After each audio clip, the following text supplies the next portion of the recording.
कौन होउची कौन एसबू रुक्मणी मासी एबे कौन पुणी थरे घर लोगों सामने हाथ जोड़ी क्षमा मागवा पड़ो ना कौन ना ना मुंड टिके ठंडा कर शुण एबे ना किछि भी कहबा उचित नुहे कथारे कथा बढ़ी जाई पारे श्यामा प्लीज मते तमे भूल बुझिबनी मोर उद्देश्य तुमको अविश्वास करिवे नथिला आउ मु कौन से दिन भी भाबिबिनी जे जे तमे आम बाहागर षडयंत्र सहित जड़ित थिला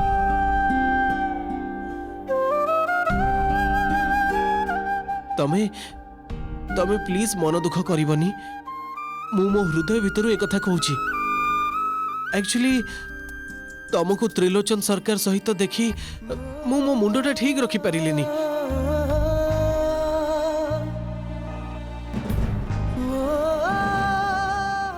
तोते ये खबरटा किए देइथिला निखिल जे श्यामा त्रिलोचन सरकार सहित देखा करबा को जाउछि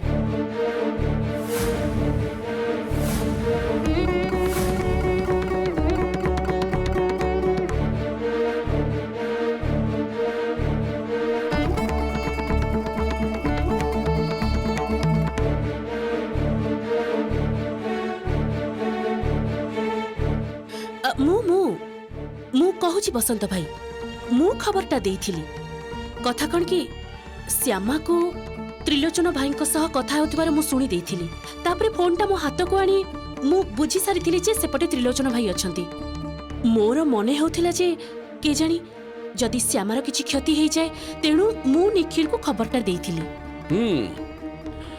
मु बुझी पारुछि कोठी कोठे किछि भूल हेइ जाउछि छड़ा एबे आउ से कथा भाबी किछि लाभ नाही तेबे निखिल श्यामा किंतु गोटे मस्त बड़ काम करी देखै देइछि आमे जो त्रिलोचन सरकार विरुद्ध रे मामलाटा करिछे एई प्रमाण गुडा सेथिरे कामरे लागिबो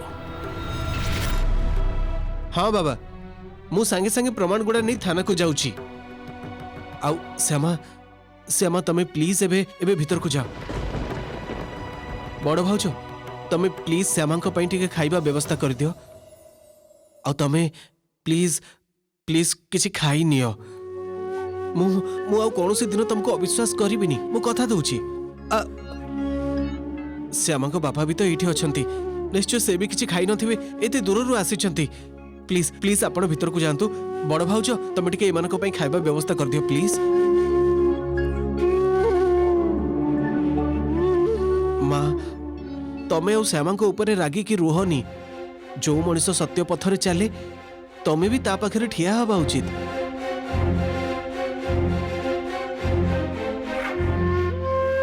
एई बाहाघर पई श्यामा केबे हेले भी दायी नहंती मु एबे एई प्रमाण गुडा को नेकी थाना को जाउची साना बाबू ता आगरु मोर आपन को किछि कहिबार अछि हाँ कुह श्यामा मु तो आपन को प्रथम रही कहिथिली जे मु आउ ए घरे रहिबा को चाहूनी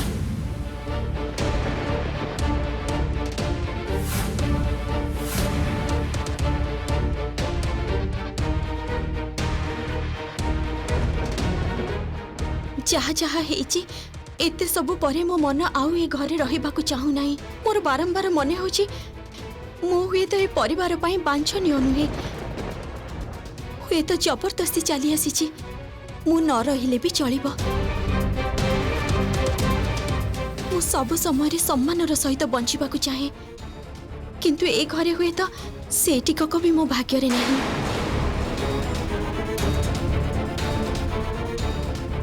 आपण माने दया करी मते केही भूल बुझिबेनी किंतु मो पक्षरे ए घरे रहिबा आउ संभव नहे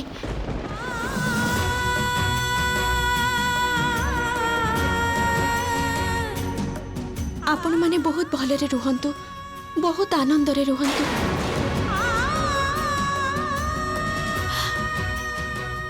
आउ जति केबे भी मने हब जे एही संपर्क को कागज कलम रे भांगिबा दरकार सेते बेले मु कोनोसी प्रश्न न करी दस्तखत करिदेबी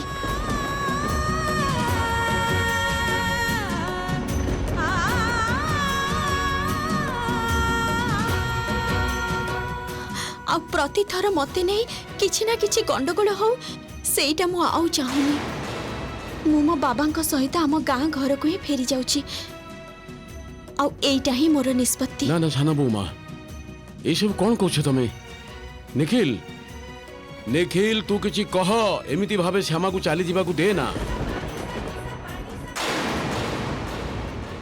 देखुच झीर साहस देखुच। हाँ हेला अबे स्वामी दिचारी पद शुणेछि कहिछि ता बोली कोन भाऊ देखि घर छाड़ी चली जीवा को कहबो। देख मझिया बहु देख। हाँ राग देखि पुणी कहूछि कोन ना डिवोर्स कागज रे साइन कर दबो। ता माने से चाहेनी निखिल को स्वामी हिसाब रे से चाहेनी नहले कहि पारि थाता ए कथाटा। केते डिग्री धारी चाकरी करिथिबा झियन को देखिछि से माने दिचारी पद कथा कहबा आगरु स्वामी मोहरे कथा कहबा आगरु भाबंती ये तो देखुछि सेमिति बे नुह। कोन एमिति अछि कहिलो ए झियर एते भाऊ कोठो आसुछि यार।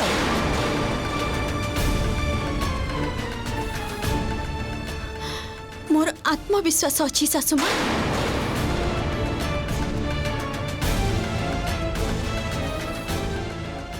मो भितरे सत्यता अच्छी न्याय पथरे चलिबार शक्ति अच्छी आ मो सहित मो कृष्ण अछंती।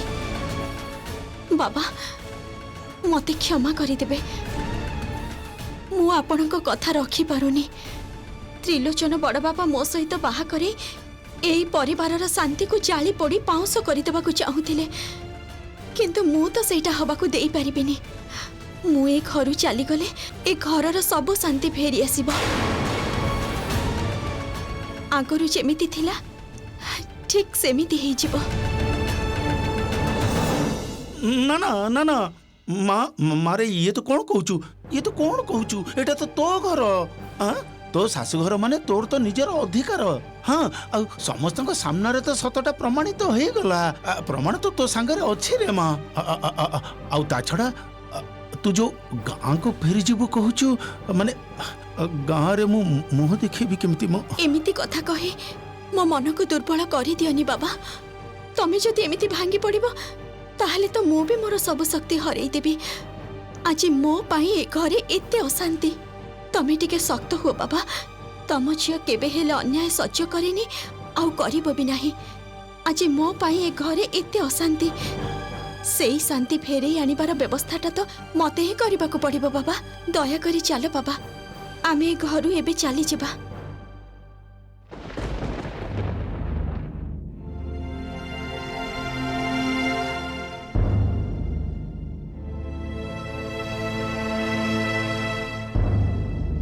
साना बहुमा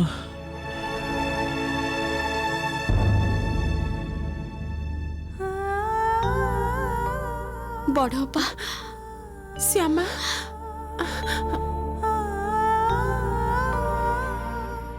निखिल निखिल तू एमती चुप ही ठिया न हो किसी कह।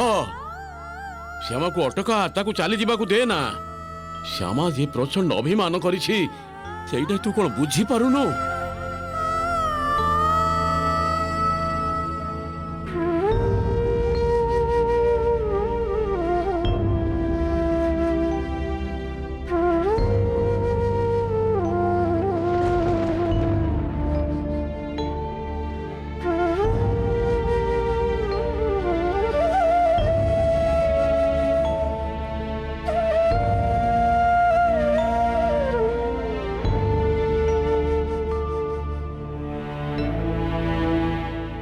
जदि केबे किछि भूल करि थाए ताहले मते क्षमा करि देबे सान बाबू। खाली एतिकी भाबी नेबे जे इच्छा करी कोनोसी भूल मु करिनी। आउ आपनको आज मु मुक्त करि देई जाउची। आउ कोनोसी प्रकारे भी मु आपनको जीवन सहित जोड़ी हेई रहिबिनी सान बाबू। बहुत भलरे रुहंतु आपण।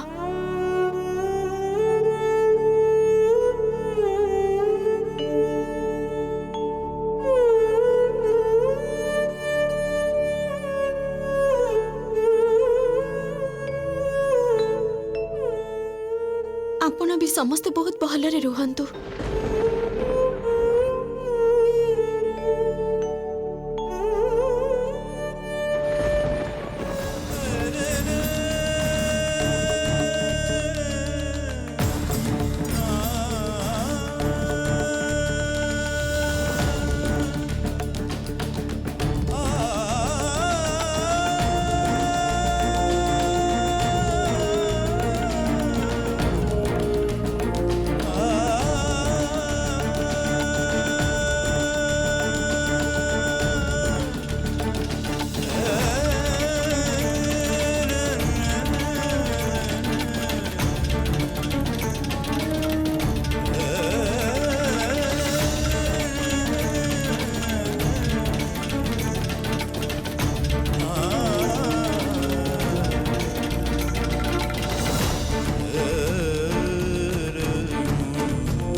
चलो बाबा।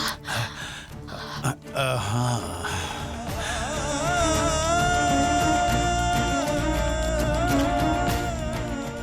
भलरे रुहतु समस्ते।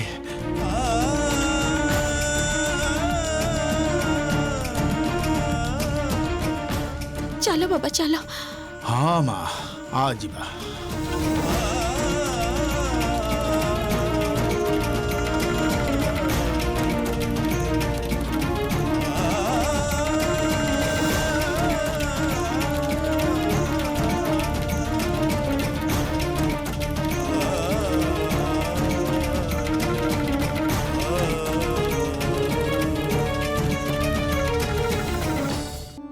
आ माँ आ आ आ तेबे गोटे कथा शुण माँ राग मुंडरे ना मनीष अनेक समय भूल सिद्धांत नहीं पकाई जानिछु तो। हाँ राग बहुत खराब जिनस रे माँ, बहुत खराब जिनस। उत्तेजना रे तू तू तू तू तू तू मोर किछि कथा शुण। उत्तेजनार बशवर्ती कौन सी कथा को धरी बसी रहना रे माँ। हाँ देख तो स्वामीर संसार को छाड़ी बाप घर को फेरी जाटा जे सब बेले बहुत बुद्धिमान कम से कथा नुह। मु तो कहबा को चाहूची ना माने एबे टिके जिद्दीटा बेसी हे जायनी त माँ ना मु एक कथा कहूची जे तो सहित जहा किछि हेछि सेटा बहुत अन्याय हेछि मु मानुची। सेति पई तो मन भीतर गोटे क्षोभ जन्म नेछि सेटा भी खूब स्वाभाविक। किंतु किंतु झियर जीवन तो माँ अनेक किछि सह्य करबाकू हे मनीषंक दुनिया रे सेठी धैर्य धरि रहिबाकू पड़े रे माँ। सह्य करबाकू पड़े मानी चलिबाकू हुए सब किछि तमे ठीक कहिछ बाबा, किंतु निजर आत्मसम्मान को विसर्जन करी नुहे। ना ना आत्मसम्मान को विसर्जन देवार प्रश्न उठु नहीं। किंतु मु जा तते कहबाकू चाहूची रे माँ ये जो तो मो सहित गाँव को फेरी जिबार सिद्धांत नहींचु एबे सेठी के जाई आमे कोडी पाद रखिबा एबे की केमिति भाबरे नेबे घटनाटा को तते नाना प्रकार लोके नाना प्रकार कथा सुनेबे मते अपमान करि पारंती केते गंजणा तते सहिबाकू हबो। हां सेति पई कहूची तू या गुरु जेते सिद्धांत नहींचु माँ मोर मोर प्रत्येकटा सिद्धांत पूरा सठिक बोली मन होइछि किंतु तोर ई सिद्धांतटा काहे के जानि मो मन को जाउनी। हां हां मोर मोर खाली मन होइछि जे झियटार बहुत क्षति होई जो माने काहे के मन होइ जानिछु तो सब किछि प्रमाणित होई सारिलाणी। बाबा परिस्थिति केते बेले को आड़ को जाए किछि हेले बुझी हुए ना बाबा, आ केते बेले को अघटन घटी जीव सेटा भी जानी हुए ना। मु जानी जे हुए तो सतरे तांको घर लोकंकर कोनोसी दोष नाही। ए किछि दिन से माने मते तांको घरे रखी मनीषत्वर परिचय देइछंती। आ सानो बाबू तो देवदूतंक परि आसी मते मंगुळा हे रहिबा दोषरु बंचेइछंती। किंतु बाबा मु जे से घरे गोटे मात्र अशांतिर कारण होइछि। सतरे तो मु तो सानो बाबूंक पई कोनोसी दिकर योग्य नुहे। तेणु कहूछि बाबा थाउ ना सेमानकु टिके शांति रे रहिबाकू दियो ना बाबा। मु से घर को फेरी गले पुणी से घरे अशांति सृष्टि होबो बाबा। ना ना माँ तू आगुरु एते सब कथा भाबी पकोछु काहे कि। हां काहे के भाबी नउछु आगुरु एते सब कथा सब किछि जानी बुझी ता परे मु कहूछि बाबा। आउ ता परे भी जति तमर मने होछि मु गां को फेरी गले तम मानकर बदनाम हबो मते नै कथा उठिबो ताहेले मु आउ गां घर को फेरी बिनी बाबा। ना ना ना ना ये तो कौन कहूछु माँ। अरे तो बापा बंची रही एबे। हां तो बापा बंची थाउ तो तू कोड जाई रहबो। हां कोड रहबो तू कोन करबो तू केमिति तोर जीवनटा बितेबो कहलु। एठी नहले किछि गोटे जोगाड़ करि नेबी पारिबिनी बाबा। सारा जीवन मु कोन एमिति एकुटिया कटै पारिबिनी। समस्तंक भाग्य रे तो स्वामी आ संसार न थाए ना। ना ना ना ना माँ ए सब तो ठीक कहूनु माँ। ए सब अभिमान रे कहूछु तू। देख जीवनटा गोटे छोट कथा नुह, जीवन बहुत बड़ कथा। एका एका एभली भावे जीवन कटे ना। अच्छा ठीक अच्छे तू जेतबेले सिद्धांत नहीं सारलुनी जे तू मो सहित गाँ को फेरी जीवु माँ। ठीक अच्छे चल तेबे तू मते गोटे कथा दे। गाँ लोक मानकर अपमान लांछना गंजना ए सब शुणिबा परे किसी करी बसबुनी तो जीवन को नष्ट कर देबुनी तो शेष कर देबुनी तो मते कथा दे मते कथा दे। बाबा तम झियो एते दुर्बल नुहे बाबा। मोर माँ अछंती बाबा भाई भाउज ସମସ୍ତେ ଅଛନ୍ତି। ଏବେ ଖାଲି ମୋ ଭାଇର ଭଲ କରି ଚିକିତ୍ସା କରି ତାକୁ ଗୋଟେ ନୂଆ ଜୀବନ ଦେବାକୁ ଚାହୁଁଛି ମୁଁ ବାବା। ମୋର ତ ବହୁତ କାମ ବାକି ଅଛି। ମୋ ଘର ଲୋକଙ୍କୁ ନେଇ ମୁଁ ବହୁତ ସୁଖରେ ଜୀବନଟା କଟେଇ ଦେଇ ପାରିବି।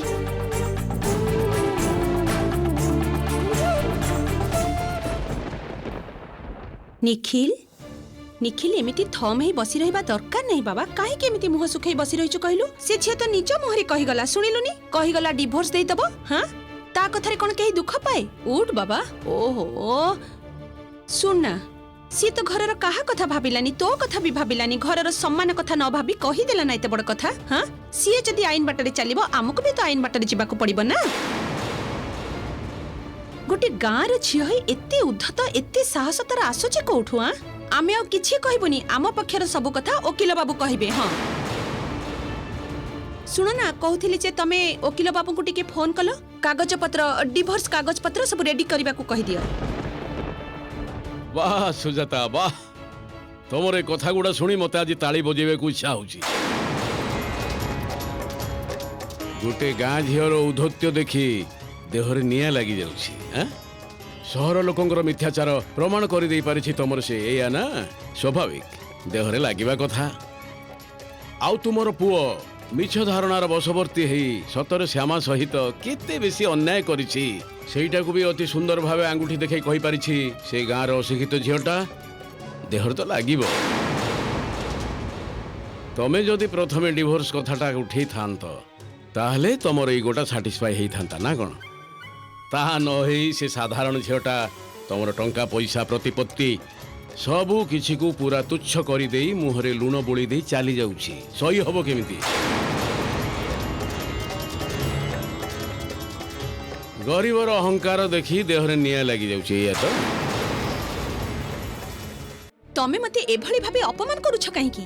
ମୁଁ କଣ ମୋ ପୁଅର ଭଲ ଚାହିଁବିନି? ୟାକୁ ଭଲ ଚାହିଁବା କୁହନ୍ତିନି, ପୁଅର ଡିଭୋର୍ସର କାଗଜପତ୍ର କରିବାକୁ କହୁଛ। ତମ ପାଖରେ କ'ଣ ଠିକ୍ ଭୁଲ ସତ୍ ଅସତର କୌଣସି କଥାର ବିଚାରବୋଧ ନାହିଁ ସୁଜାତା? ଆଉ ନିଖିଲ, ଏତେ ସବୁ ପରେ ବି ଏଇଭଳି ଭାବେ ଚୁପ୍ ହେଇ ତୁ ଘରେ ବସି ରହିବୁ? ସେଇ ଝିଅଟା ଯେ କିଛି ଭୁଲ କରିନି ସେଇଟା ତ ପ୍ରମାଣ ହେଇସାରିଛି। ତାପରେ ତାକୁ ନ ଅଟକେଇ ତୁ ଏଇଠି ଏମିତି ବସି ରହିବୁ କହ? ନିଖିଲ, ଶ୍ୟାମା ତୋର ସ୍ତ୍ରୀ, ସେଇଟା ଭୁଲି ଯା ନା। ଏତେବେଳକୁ ହୁଏତ ସେ ଟ୍ରେନରେ ବସି ଚାଲି ଯାଇଥିବ। ୟା ପରେ ତୁ ନିଜେ ଆଇନା ସାମ୍ନାରେ ଠିଆ ହେଇପାରିବୁ ତ? ଆଇନା ସାମ୍ନାରେ ଠିଆ ହେଇ ନିଜେ ନିଜ ସହ କଥା ହେଇପାରିବୁ ତ? ନିଜକୁ ନିଜେ ତୁ କହିପାରିବୁ ତ ତୁ ଯାହା କରିଛୁ କୌଣସି ଭୁଲ କରିନୁ ବୋଲି?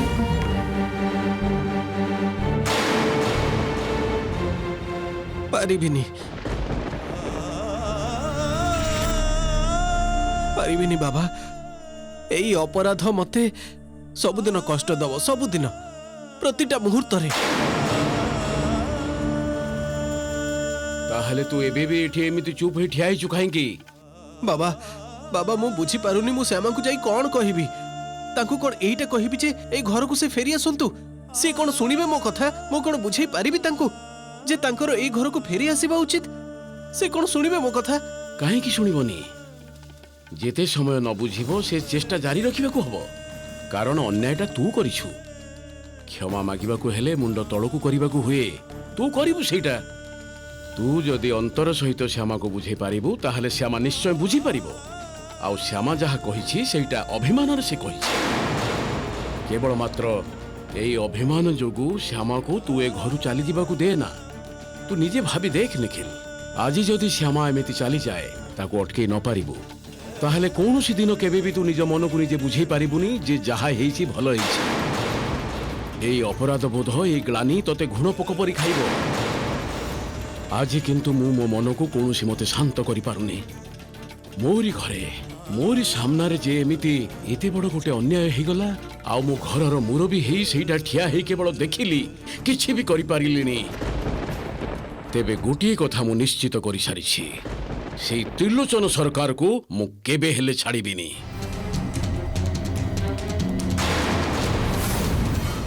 ଶ୍ୟାମା ଯୋଉ ପ୍ରମାଣ ଆଣିଛି ସେଇଟା ଦେଖେଇ ମୁଁ ତାକୁ ପୋଲିସ ହାତରେ ଧରେଇ ଦେବି। ଏଇଟା ମୁଁ ପ୍ରତିଜ୍ଞା କରୁଛି। ମୁଁ ସାଙ୍ଗେ ସାଙ୍ଗେ ଅଫିସରଙ୍କ ସହ କଥା ହେବି। ଆଉ ମୁଁ ଯୋଉଟା କହିଲି ସେ ସବୁ ତୁ ଟିକେ ଭାବି ଦେଖ।